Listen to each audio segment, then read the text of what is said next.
नमस्कार बच्चों, bright online classes में आपका स्वागत है। जैसा कि कंटिन्यू अपन बायोलॉजी विषय के जो अपने टॉपिक पढ़ रहे हैं, एक चैप्टर अपना कंप्लीट हो चुका था श्वसन वाला और सेकंड चैप्टर अपना रनिंग है मानव रक्त परिसंचरण तंत्र।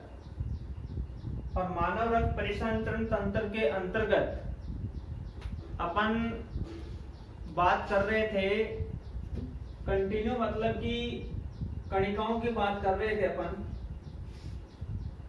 और रक्त के संगठन में रक्त कणिकाओं की बात कर रहे थे। तो रक्त कणिकाओं की अपन ने आरबीसी पढ़ ली थी सबसे पहले, फिर अपन ने डब्ल्यूबीसी पढ़ ली थी, और आज अपने एक लास्ट कणिका है बिंबाणु।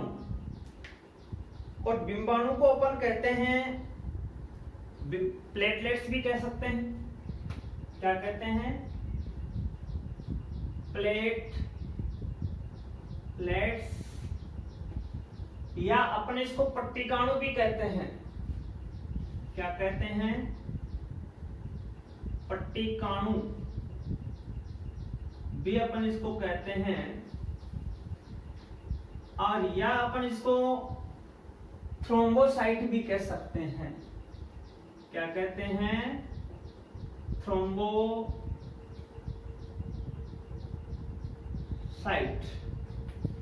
तो हर एक जो इसका नाम है वो अपन को विशेष रूप से ध्यान रखना है कि प्लेटलेट्स हैं। अपन नॉर्मल भाषा में तो प्लेटलेट्स बोलते हैं, बिंबाणु भी कहते हैं, पट्टिकाणु भी कहते हैं, थ्रोम्बोसाइट भी कहते हैं। इस वर्ड को थोड़ा ज्यादा ध्यान अपन को रखना है, कोई सा भी वर्ड आ सकता है। अब बात आती है बिंबाणु यानी प्लेटलेट्स के बारे में। तो प्लेटलेट्स की जब बात आती है तो कुछ महत्वपूर्ण बिंदु हैं कि बिंबाणु होते हैं वो केंद्रक रहित होते हैं। बिंबाणु होते हैं वो क्या होते हैं? केंद्रक रहित होते हैं। लेकिन मैंने आरबीसी पढ़ाई थी तब एक क्वेश्चन दिया था मैंने कहा ये फिर एक बार ध्यान रखना कि आरबीसी में क्या होता है। जब आरबीसी की उत्पत्ति होती है जब उसमें केंद्रक पाया जाता है, लेकिन जब आरबीसी परिपक्व अवस्था में आ जाती है तब उसमें केंद्रक नहीं पाया जाता है। परंतु बिंबाणु होता है, इसकी उत्पत्ति से ही इसमें क्या नहीं होता है? केंद्रक नहीं होता। इस बात का विशेष रूप से ध्यान रखना। ऐसा क्वेश्चन आ सकता है कि वह कौन सी रक्त कणिका है जिसमें उत्पत्ति से ही वह केंद्रक रहित होती है? तो अपना आंसर होता है बिंबाणु। हाँ, आरबीसी में क्या होता है? उत्पत्ति के समय उसमें केंद्रक पाया जाता है। अब अपन बात करते हैं आरबीसी की, बिंबाणु की, तो केंद्रक रहित होती है। दूसरी चीज ध्यान रखना, जो सभी स्तनधारी होते हैं, केवल ध्यान रखना सभी स्तनधारियों में ही बिंबाणु पाया जाता है। सभी स्तनधारियों में ही पाई जाती हैं केवल। इस बात का ध्यान रखना, केवल स्तनधारियों में ही पाई जाती हैं। दूसरी चीज इस बिंदु का ध्यान रखना कि एक स्वस्थ जो व्यक्ति होता है, एक स्वस्थ व्यक्ति में जो इनकी संख्या होती है वो 1.5 लाख से 3.5 लाख प्रति घन mm रुधिर में इनकी संख्या होती है। ध्यान रखना 1.5 लाख से 3.5 लाख, यानी 1.5 लाख से 3.5 लाख तक क्या होती है? स्वस्थ व्यक्ति में बिंबाणुओं की संख्या होती है। यदि इनकी संख्या 40,000 हो जाए, ध्यान रखना यहाँ से दो बीमारियां अमूमन होती रहती हैं जिनको अपन इनकी बोल देते हैं। यदि इन संख्या, कौन सी संख्या? बिंबाणु यदि बिंबाणु संख्या 40,000 पर घन mm हो जाए तो उसको बोलते हैं इसकी क्रांतिक संख्या। कौन सी संख्या कहलाती है? वो क्रांतिक संख्या कहलाती है। और यदि इससे डाउन आ रही है, इसका मतलब विशेष रूप से आपने देखा होगा डेंगू जैसी बीमारियां होती है जब प्लेटलेट्स बहुत ही डाउन आ जाती हैं, तो वो मुख्य रूप से आपको देखने को मिलता है। तो प्लेटलेट्स, वैसे सीबीसी जांच में प्लेटलेट्स की संख्या आती रहती है और प्लेटलेट्स की संख्या अच्छा होना ही बहुत ही जरूरी है। नेक्स्ट मैं आपको बताना चाहता हूं कि जो बिंबाणु होते हैं उनका जो जीवन काल होता है, बिंबाणु का जीवन काल 5 से 7 दिन का होता है। 5 से 7 दिन का जीवन काल होता है इसका बिंबाणु का। नेक्स्ट मैं आपको बात बता देना चाहता हूं कि इनकी जो उत्पत्ति होती है वो उत्पत्ति लाल अस्थि मज्जा में ही होती है। कौन सी अस्थि मज्जा में होती है? लाल अस्थि मज्जा में ही होती है। नेक्स्ट, इनका जो विघटन है वो विघटन मुख्य रूप से यकृत प्लीहा में होता है। इस बात का ध्यान में रखना है आपको। और सबसे इंपॉर्टेंट इसका कार्य है और एक विशिष्ट प्रकार की प्रोटीन, यानी यह रुधिर के थक्के के निर्माण में, रुधिर के थक्के के निर्माण में बहुत उपयोगी है।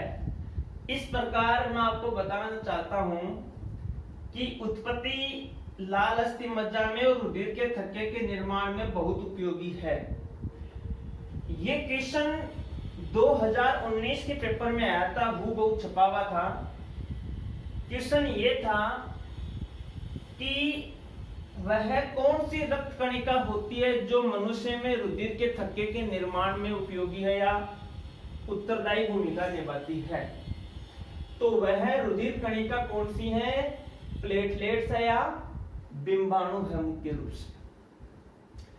नेक्स्ट यहाँ ध्यान रखना, अब जब रुधिर का थक्का बनता है, जो विशिष्ट जो प्रोटीन्स का स्राव होता है, जो मुख्य रूप से जो पदार्थ का स्राव होता है वो होता है थ्रोम्बोप्लास्टिन। कौन सा होता है? थ्रोम्बोप्लास्टिन। तो ये मुख्य रूप से बिंबाणु के बारे में जो मेन पॉइंट्स थे, आपको इतनी सी बातें अपन को ध्यान में रखनी है। अपने सिलेबस के अकॉर्डिंग तो है ही, इसके बाद भी किसी भी कंपटीशन एग्जाम में इससे ज्यादा कुछ 2-4 पॉइंट मिल जाएंगे आपको, हालांकि वो भी टाइम के अकॉर्डिंग आपको करवा दिए जाएंगे। तो ये मेन पॉइंट्स हैं जो अपने बिंबाणु यानी प्लेटलेट्स के बारे में हैं। आप इसका स्क्रीनशॉट ले लें और अपनी बुक में एडिट इसको नोट कर लें, ठीक है। और एक चीज आप ध्यान रखना, जल्दबाजी में अपन ने जब पढ़ा था, एक अपना पिछला टॉपिक पढ़ा था जिसमें WBC की बात अपन पढ़ रहे थे, तो जो कणिका में WBC थी, उन कणिका में WBC में अपन पढ़ रहे थे इओसिनोफिल, बेसोफिल और न्यूट्रोफिल। तो अपन ने इओसिनोफिल है एसिडोफिल यानी अम्लीय विरंजन से विरंजित होती थी, बेसोफिल यानी बेस क्षारीय विरंजित से विरंजित होती थी, न्यूट्रोफिल अब जब ये दोनों विरंजित होती है तो वो तो विरंजित होना ही है, तो वहां एक लाइन, एक छोटा सा वर्ड वहां अपन ने जल्दबाजी में गलत लिख दिया था। वहां ये बात लिखनी थी अम्ल और क्षारीय दोनों विरंजकों से विरंजित होती हैं। वहां जो नई शब्द था उसको थोड़ा सा आप हटा देना, वो जल्दबाजी में लिखा गया था। तो वहां ध्यान रखना कि न्यूट्रोफिल में इसको अपन को किससे दर्शाना है कि वहां दोनों अभिरंजकों से ये क्या होती है, अभिरंजित होती है। इसका आप स्क्रीनशॉट ले लें। अपन नेक्स्ट टॉपिक की ओर बढ़ते हैं। नेक्स्ट अपना टॉपिक आता है रुधिर के कार्य। नेक्स्ट कौन सा है, रुधिर के कार्य।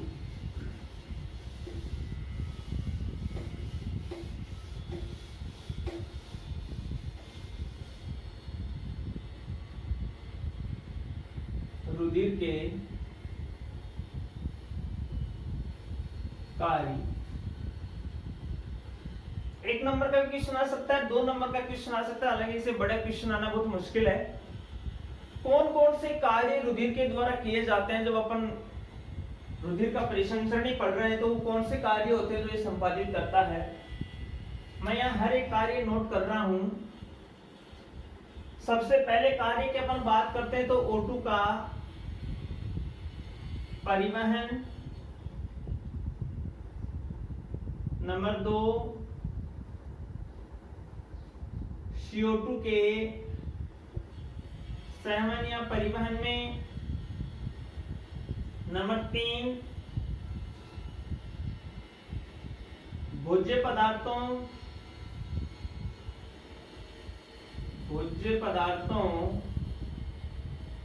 के सहवन में, नंबर 4 उत्सर्जी उत्पादों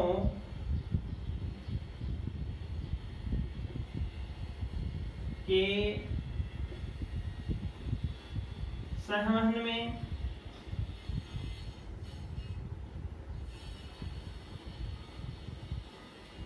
चोटों की मरम्मत में,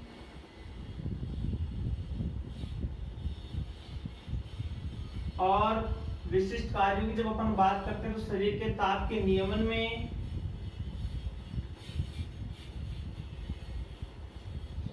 शरीर के ताप के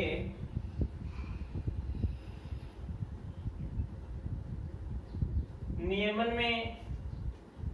इसके अलावा जो महत्वपूर्ण कार्य हैं रुधिर के थक्के निर्माण में, रुधिर का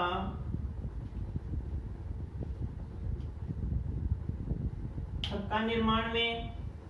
तो ये जो महत्वपूर्ण कार्य रुधिर के द्वारा किए जाते हैं, आप नॉर्मली यदि अपन को क्वेश्चन पूछे, छोटा क्वेश्चन आ रहा है अपने एग्जाम में, तो केवल और केवल आपको हेडिंग डालनी है और बाकी कुछ लिखना नहीं है उसमें ज्यादा। लेकिन जब बात आती है, बड़ा क्वेश्चन आ जाए थोड़ा, तो O2 का परिवहन में पूछ सकता है कि रुधिर के द्वारा O2 का परिवहन कैसे होता है। तो O2 के परिवहन में विशेष रूप से आपको ध्यान में रखने वाली बात है कि अपने फेफड़ों में जो ऑक्सीजन होती है और मानव के जो आरबीसी में जो हीमोग्लोबिन है, तो अपने रुधिर में जो हीमोग्लोबिन है और जो ऑक्सीजन है फेफड़ों में, वो आपस में संयुक्त होकर एक यौगिक बनाते हैं ऑक्सी हीमोग्लोबिन। कौन सा बनाते हैं? Oxy haemoglobin. इस ऑक्सी हीमोग्लोबिन के द्वारा ही रुधिर के माध्यम से ऑक्सीजन अपने शरीर के समस्त दैहिक अंगों में पहुंचाई जाती है। समझ गए मेरे बात? सबसे मोस्ट बिंदु इसी को ध्यान रखना। कार्य की बात आती है तो ऑक्सीजन के परिवहन में, तो रक्त में उपस्थित हीमोग्लोबिन और फेफड़ों की ऑक्सीजन संयुक्त होकर एक कंपाउंड बनाती हैं ऑक्सी हीमोग्लोबिन, और इस ऑक्सी हीमोग्लोबिन के साथ ही ऑक्सीजन का क्या होता है, दैहिक अंगों में सहमन होता रहता है। नेक्स्ट बात आती है CO2 के संवहन में। तो CO2 के संवहन की प्रक्रिया में क्या है कि जो विऑक्सीजनित जो रुधिर है जिसमें CO2 की मात्रा होती है वो उस CO2 को फेफड़ों से बाहर निष्कासित करने में मदद करता है। भोज्य पदार्थों के संवहन में जो भी खाद्य पदार्थ अपन ग्रहण करते हैं वो खाद्य पदार्थ अपने शरीर में जाके जब उसका पाचन होता है और पाचन के बाद जब उसका जो रस बनता है वो रस अपने रुधिर कणिकाओं के साथ मिलकर के शरीर के दैहिक अंगों तक उसको पहुंचाया जाता है। तो भोज्य पदार्थों के संवहन में भी क्या है, सहायक है। नेक्स्ट बात करते हैं उत्सर्जित उत्पादों के संवहन में। तो उत्सर्जन तंत्र की प्रक्रिया अपन आगे जब नेक्स्ट पढ़ेंगे तब डिटेल से समझ में आ जाएगा वैसे बिंदु, लेकिन मैं बता देना चाहता हूं आपको कि जो उत्सर्जित उत्पाद है अपने बॉडी में, जैसे उत्सर्जित उत्पाद किन्हें कहोगे, जो अपने शरीर के लिए अनावश्यक है, हानिकारक हैं, तो उन हानिकारक पदार्थों को जो शरीर से बाहर की ओर अपन को क्या करना पड़ता है, उत्सर्जित करना जरूरी है। जैसे मूत्र के रूप में यूरिया है, यूरिक एसिड वगैरह उनको, तो उत्सर्जित पदार्थों को रक्त के माध्यम से कहां तक ले जाया जाता है, किडनी तक ले जाया जाता है, वृक्क तक ले जाया जाता है। और किडनी में ले जाकर के पीछे के कक्षाओं में आपने पढ़ा है विवाही और अपवाही दो धमनियां होती हैं, उनके द्वारा आवश्यक पदार्थों का छनन कर लिया जाता है, उनको छान करके वापिस भेज दिया जाता है बॉडी में। और जो अनावश्यक पदार्थ होते हैं उनको मूत्र के रूप में, जिसमें सोडियम आयंस भी होते हैं, कुछ क्लोराइड आयंस भी होते हैं, कुछ वाटर मॉलिक्यूल्स भी होते हैं, उनको मूत्र के रूप में पहुंचा दिया जाता है। चोटों की मरम्मत में देखना, अपने शरीर में कोई भी ऐसी चोट लग जाए, कोई भी ऐसी इंजरीज हो जाए, वो चोट जहां लगती है तो वहां ब्लड का क्या होता है, बहाव होता है। तो आपने देखा होगा कुछ समय बाद उस चोट वाले स्थान पर रुधिर का क्या बन जाता है, थक्का बन जाता है। तो वो भी रुधिर का एक कार्य है, यानी रुधिर को बहने से रोकता है। शरीर के ताप के नियमन में अपनी बॉडी का जो तापमान है वो वायुमंडल के तापमान से कैसे क्या करें, रेगुलेट करें, उसको नियमित कैसे करें, तो वो भी रुधिर का महत्वपूर्ण कार्य है। और लास्ट है रुधिर के थक्के के निर्माण में, तो आपको मैंने बता दिया था कि जो प्लेटलेट्स होती हैं, जो बिंबाणु होते हैं, वो बिंबाणु रुधिर के थक्के निर्माण में महत्वपूर्ण भूमिका निभाते हैं, क्योंकि एक विशिष्ट जो रक्त स्कंदन कारक है, रुधिर का थक्का बनाने वाला जो कारक है थ्रोम्बोप्लास्टिन, वो थ्रोम्बोप्लास्टिन कारक है, वो प्लेटलेट्स के द्वारा स्रावित होता है और वो रुधिर के थक्के के निर्माण में महत्वपूर्ण भूमिका निभाता है। तो ये अपना रुधिर का कार्य था, आज का टॉपिक था। नेक्स्ट के टॉपिक में अपन बात करेंगे, आगे वाला जो अपना टॉपिक आएगा उस टॉपिक में आपको ज्यादा से ज्यादा वर्क करना पड़ेगा, रफली वर्क ज्यादा से ज्यादा करना पड़ेगा, ज्यादा से ज्यादा उसमें एक्सरसाइज होंगी, जिसमें अपन पढ़ेंगे रुधिर समूह है और रुधिर का थक्का निर्माण की प्रक्रिया। तो प्रिय विद्यार्थियों, जो भी टॉपिक आपको कंटिन्यू करवाए जा रहे हैं उन टॉपिकों को आप नोट करें और उनकी कंटिन्यू स्टडी करते रहें, ताकि आपको ज्यादा से ज्यादा अपन इन छुट्टियों का फायदा उठा सकें। धन्यवाद।